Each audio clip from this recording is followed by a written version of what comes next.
You mean you're going to just let them sit there and hog up all of the space? I drove my kids 9 hours to see this. r/EntitledParents. What is up, guys? Mr. Reddit here, back with another episode of Entitled Parents Stories. r/EntitledParents is one of my favorite subreddits, and I really enjoyed making this. Now kick back, relax, and enjoy the show. We've got 3 amazing Entitled Parents stories that we're reading today. Our first story. Entitled Parent tries to bully a platoon of infantrymen in DC on the 4th of July. Learns the errors of her ways.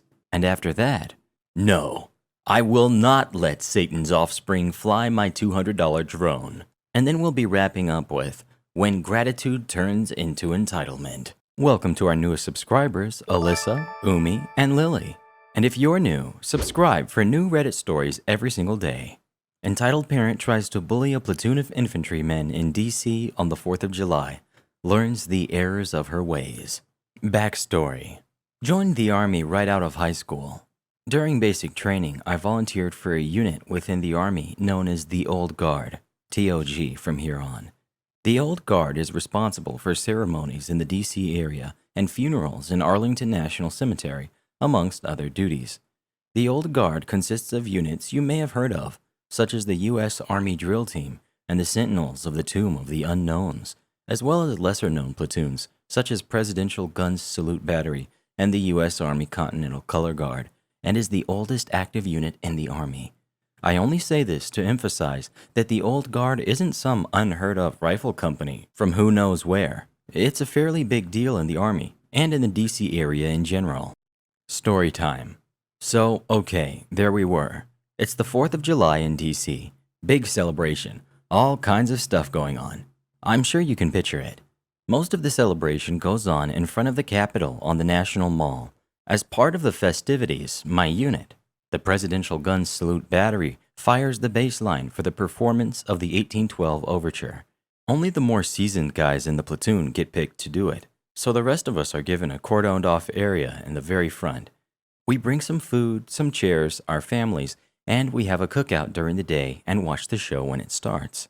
During the earlier parts of the day, it isn't too crowded, but as evening draws near, it becomes packed in nearly shoulder to shoulder. Fortunately, as I mentioned before, we had our own area at the front, roped off from the general public, giving us ample room to have our cookout, perk of working for the government. Throughout the day, we would have people politely ask if they could join us.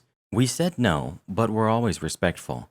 We weren't in uniform, but we had our unit t-shirts on, so we were still representing the Army. Enter Karen. It's midway through the afternoon, still a few hours before the show. We're enjoying the weather and the time off. I happen to be near the edge of our area when I hear someone behind me. I turn around, and there she is, pinched face and a haircut that says, "I want to speak to your manager's manager." Excuse me, young man. Could you ask your father to take this rope down? This is supposed to be a public area for everyone, and my kids can't see the Capitol. Mind you, there are signs hanging on the rope every 5 feet explaining the purpose of the rope. With my best PR smile. "I'm sorry, ma'am. This area is reserved for members of the Old Guard and their families. If you'd like to come back a little closer to dusk, we'll be taking the rope down around then." The Old Guard? I've never heard of that before. Always happy to drop knowledge. "Ma'am, the Old Guard is the primary ceremonial unit for the U.S. Army and escort to the President of the U.S. of A." I don't see the president. Shouldn't you be escorting him or something then? She rolls her eyes. I had no idea how to respond to that. Fortunately, I was saved. Platoon Sergeant showed up and put his hand on my shoulder. "Good afternoon, ma'am. I'm Sergeant First Class Guy in charge. What seems to be the problem?" As I knew this was my cue to get out of here, I went back to my chair and observed their interaction. Couldn't hear anything, but the interaction concluded with Karen walking away looking annoyed. Didn't think anything else of it until about 2 hours later. We're cleaning up our trash, breaking down the chairs and tables and such. Out of the corner of my eye, I see Karen approaching again, this time with 2 Capitol police officers in tow. Platoon Sergeant must have noticed too. I heard him mutter, "What the?" under his breath as he walked to intercept the trio. I didn't hear all of the conversation, but we all heard about it later. Officers, what seems to be the problem? The cops were obviously exacerbated by the situation. Sergeant Guy in charge, we received a report that your soldiers were making lewd gestures and comments towards this woman's family. Is there any truth to this? Absolutely not. I've been supervising them all day. Nothing even close to that happened today. The cop nodded as though this was what they expected. We had assumed that, but we had to follow up. Sorry to bother you. You mean you're going to just let them sit there and hog up all of the space? I drove my kids 9 hours to see this. Ma'am, these men are here with the expressed permission of the Capitol Police and the District of Columbia. There are signs there. Points to a sign not 3 feet away that explicitly state that. Platoon sergeant trying to defuse the situation. Ma'am, we're cleaning up our area right now. As soon as we are done, we will be removing the rope to let everyone in. If you can be patient and wait, we will get you and your family right up front here in about 20 minutes. Karen proceeded to stare at them, much like a cow stares at an incoming train. Then she spun around and walked away without another word. We think it's all over. We go back to what we were doing. We were wrong. We're just finishing up, taking the ropes off of the pylons and stacking the pylons in the arm of another dude in the platoon. Out of nowhere, here comes Karen, trailed by her 4 children and obviously stressed spouse. I'm assuming spouse. Could have been a boyfriend or a baby daddy. It's about time. Get out of my way. Karen all but screams as she goes barreling through Private another guy. Gotta pause here for a second. To be in the old guard, you have to be between 5'10" and 6'4", and maintain the Army standard of physical fitness. To add to that, the old guard is an infantry unit.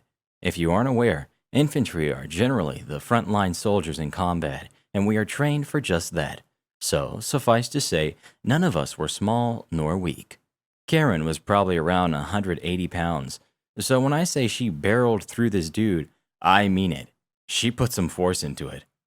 Another guy goes sprawling to the ground. Steel pylons fly in every direction. A couple hit him in the face, chipped a tooth, and split his eyebrow open. One pylon bounces off the ground and hits one of Karen's little trophies in the leg. The kid, probably 12 or 13, starts wailing like he lost a limb. As we are helping another guy to his feet, Karen is losing every last ounce of herself, red-faced, screaming about how she's going to sue us for assault, how we probably aren't even real soldiers, how we've ruined her family vacation, blah, blah, blah. At this point, Platoon Sergeant is done with her. If Karen thought she was being loud, she quickly learned there are a few things louder than a pissed-off senior NCO. With a single word, he quieted everyone within 50 feet of us. Stop! Paused for dramatic effect. That is enough. You have been harassing me and my soldiers all afternoon. We have tried to be nice, we have tried to be respectful, and you have been nothing but rude.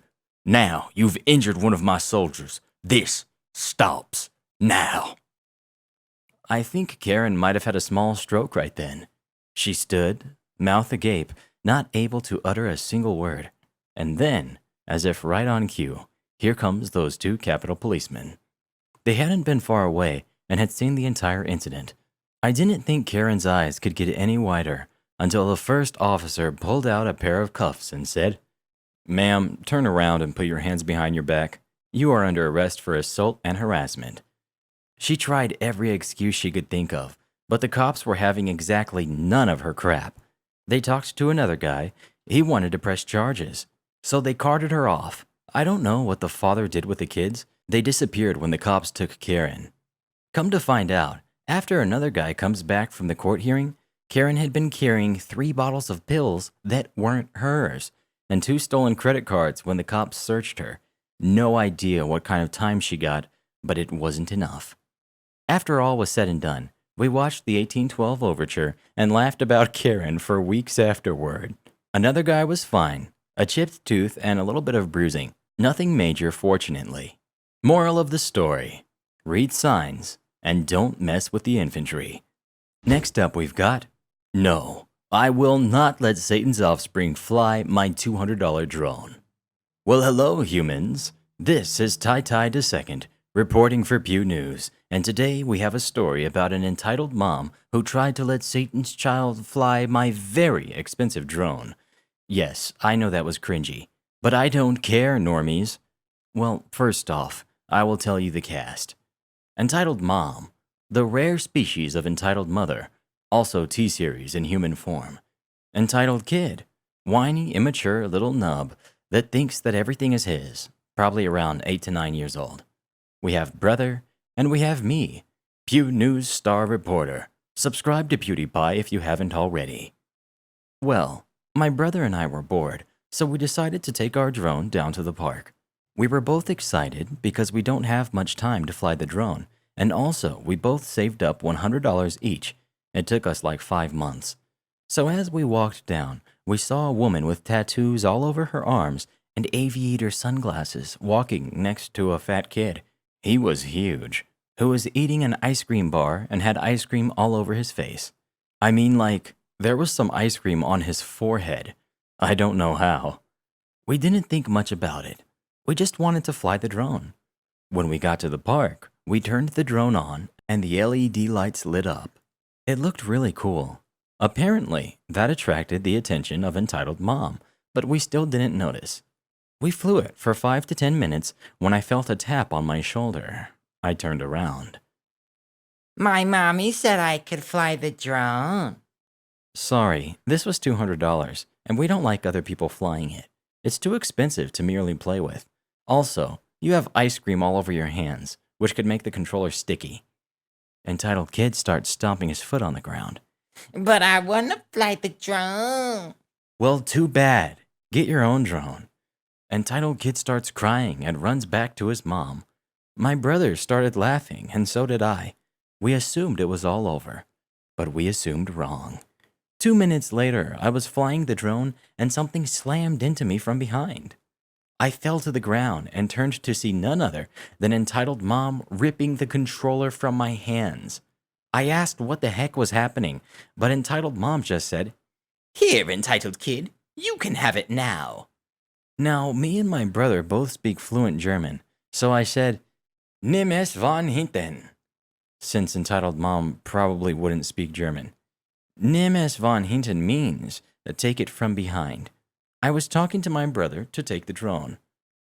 Sorry, can you speak English? My baby doesn't understand Spanish. Me and my brother both laughed, because entitled Mom thought we were speaking Spanish, but we were speaking German. Then my brother charged. Now I am tall, but I am very skinny and can be knocked over easily. My brother, on the other hand, is 6'5" and lifts every morning. If you saw him charging at you, you would probably crap yourself. Entitled Mom screamed as my brother ripped the controller from Entitled Mom's hands. Uno reverse card. Entitled Mom started screaming that 2 little brats just stole her poor baby's drone and she was being assaulted. Luckily, there was no one else at the park, so her screams were futile. Then we looked over at what entitled Kid was doing. We were horrified. Picture an experienced cowboy riding a horse. Now picture a 200-pound 9-year-old trying to ride a drone. Quite a difference, am I right? We immediately sprinted to the boy and screamed at him to stop. But I want to fly the drone. Get off of it, you little brat. No, I want to fly. If you don't get off, we'll push you off. My brother shoved the kid off the drone onto the grass. Entitled Kid screams that his mom told him that he could, so it was okay. I explained that even if your mom tells you that you can do something, that doesn't mean that you can. Entitled Kid didn't understand and kept saying that his mom said he could. Entitled Mom walked up and asks what is happening. Entitled Kid is sobbing, and I tell Entitled Mom that you have to ask someone before you just take their thing. Sorry, is it okay if entitled Kid flies your drone? He's been very good, and I think he deserves a treat. I just don't want to spend money on something. My brother and I facepalm. You and your son just tried to steal our drone, knock us over, and almost break the drone. Do you really think we'll let you just play with our drone? Well, you could be nice and say yes. She smiles at us. Let's just go, bro. This lady obviously doesn't know how the world works. I don't what? You little brats, come right back here and let my son play with your toy. You are too old for that kind of stuff anyways. It's not a toy, and you are not a very smart person. Well, that's my story. Please upvote and comment your ideas, and tie out. And our final story of the day, when gratitude turns into entitlement. Note, not my story, but that of a friend's. She requested me to post her story since she didn't have enough karma points, while wishing to remain anonymous. From this point on, me, or I, refers to my friend. The cast name was also chosen by her. For our cast, we have entitled aunt, entitled cousin, me, mom, and dad. My parents always taught me to be kind and show compassion to others. They said, "It's not just because we're Christians. It is simply the right thing to do." And I believed them when I was young. I had a black and white morale, where I expected good things will happen to me if I do good things and vice versa if I did something bad. As with anyone, I realized the world wasn't so simple while growing up. I had tons of experiences where people took advantage of me and my parents' kindness, but this particular experience made me completely done being nice. We lived in a large house with one extra bedroom, and we rented it out for people who couldn't afford their own place. $200 deposit and $500 a month, with negotiable pricing. There were both good and bad tenants moving in and out, but my entitled aunt topped everyone. A few years ago, she got a divorce due to her horrible spending spree with her husband's money that almost resulted in bankruptcy. Uncle and entitled aunt were already on a rocky relationship, but this sent Uncle over the edge. Since my uncle had claimed ownership of the house without entitled aunt's knowledge, she couldn't say anything when she was kicked out. Entitled aunt also had no job, meaning she was on the verge of being homeless. Entitled aunt's brother, aka dad, felt really sorry and offered entitled aunt to move into our spare room, at no rental. I and my mother were against this because 1, my mom didn't like entitled aunt from the start, and 2, we needed those monthly payments to cover utility and house management. Dad said it was only temporary, and we will ask for the rent later.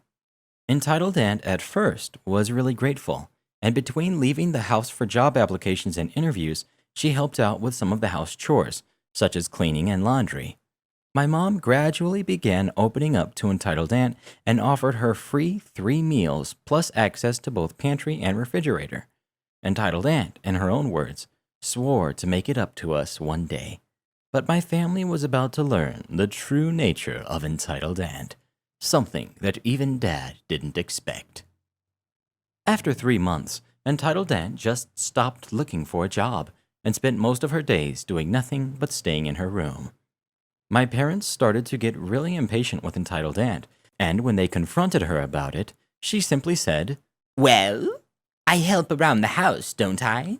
I thought that would cover the rent. Dad reminded her cleaning and laundry use up water and electricity, which costs utility. Entitled aunt just waved him off, treating his words as a joke. Entitled aunt also decided to allow entitled cousin over during her weekend visitation, and the apple didn't fall far from the tree, because both of them were not very nice. Entitled cousin decided everything in our house belonged to her, and she would frequently take my stuff. Entitled aunt kind of shrugged it off as, Oh well, entitled cousin is still a child. Entitled aunt also decided to take the free meals as granted and start to complain and nitpick every single thing that was wrong about dishes. This made me and my mom really upset because often both of us were the ones who did the cooking, and sometimes it took hours. Entitled aunt, with no cooking knowledge whatsoever, acted like she was a gourmet food critic. She also decided to shove all her chore duties to me, complaining how, I am too old to do this. or, Because I am your elder, and you have to respect me. this went on for another 3 months until entitled aunt did something so horrendous, even my dad wasn't going to tolerate it. You see, we had a huge safe in our basement, and that's where my parents had kept all of our savings and valuables that were roughly $10,000. This savings was for their retirement or my university tuition, which I promised to pay back on my own terms. One day, Dad opened it to see almost all the money gone, save for a few bundles of $100 bills and jewelry pieces here and there. Later that day, we saw entitled aunt walking in with entitled cousin, both of them holding expensive handbags and shopping bags from Nordstrom. When we asked entitled aunt about this, she openly admitted taking the money out of the safe. How she got the combination was beyond us. When my parents asked why, she simply replied, Because we are a family. That money also belongs to us. While Mom was yelling at entitled aunt for how selfish they were, Dad went inside and grabbed the biggest box he can find, tossed all their stuff inside, and practically threw the box at entitled aunt. Dad threatened to call the police for trespassing if they don't leave by the end of the day. He said to her face, "As far as I'm concerned, you are dead to me." After we got inside, entitled aunt and entitled cousin spent the next few hours banging on the door and windows, screaming about the importance of family relation and how we can't do this to them. They eventually left, and a few weeks later, Uncle came over to apologize on their behalf and paid back the amount entitled aunt had stolen from us, plus the amount she owes for the rent. He told us while he is paying for everything, entitled aunt would eventually need to pay back everything to him. Entitled aunt moved with her parents, aka my grandparents, and apparently found a crappy job somewhere.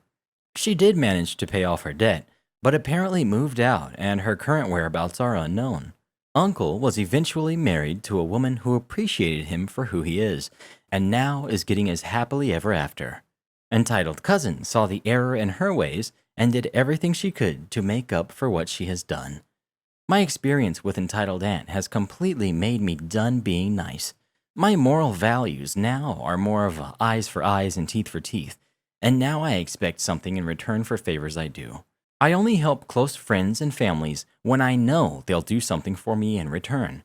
I rarely show compassion now, and if I see anyone begging and asking for free stuff because they are in a tight situation, I just assume they made it happen by choice. That's all for now, but don't be blue. I'll be back soon with more stories for you. Remember to listen to Mr. Reddit every night so your dreams will be wonderful like you are and bright.